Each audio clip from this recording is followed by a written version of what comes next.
Lyca production Subaskaran தயாரிப்பில் ரஜினிகாந்த் நடிப்பில் DJ Gnanavel இயக்கத்தில் வேட்டையன் அக்டோபர் 10 முதல்.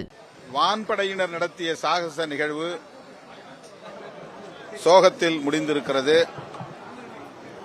நூற்றுக்கணக்கானவர்கள் மயக்கமடைந்து மருத்துவமனையில் அனுமதிக்கப்பட்டதும் 5 பேர் பலியாகியிருப்பதும் மிகுந்த அதிர்ச்சியும் வேதனையும் அளிக்கிறது. தமிழக அரசு இது குறித்து முழுமையாக விசாரிப்பதற்கு உயர்மட்ட விசாரணைக்கு ஆணையிட வேண்டும். உயிரிழந்தோரின் குடும்பத்திற்கு போதிய நிதி உதவி அளிப்பதுடன் அவர்களின் குடும்பத்தினர் ஒருவருக்கு அரசு வேலைவாய்ப்பு வழங்கவும் முன்வர வேண்டும் என்று விடுதலை சிறுத்தைகள் கட்சி வலியுறுத்துகிறது. இது குறித்து நான் ஏற்கனவே விரிவான விளக்கத்தை அளித்திருக்கிறேன். ராஜாஜி அவர்களின் மதுவிலக்கு சட்டம் வரவேற்கக்கூடிய ஒன்று. அவருடைய இதர நிலைப்பாடுகளில் எங்களுக்கு உடன்பாடு இல்லை.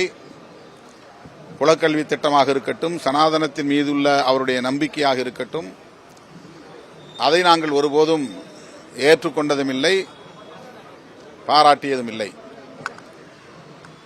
ஆனால் அகில இந்திய அளவிலேயே முதலாக ஒரு மதுவிலக்கு சட்டத்தை கொண்டு வந்து நடைமுறைப்படுத்தியவர் என்பது மறைக்க முடியாத, மறுக்க முடியாத வரலாற்று உண்மையாகும்.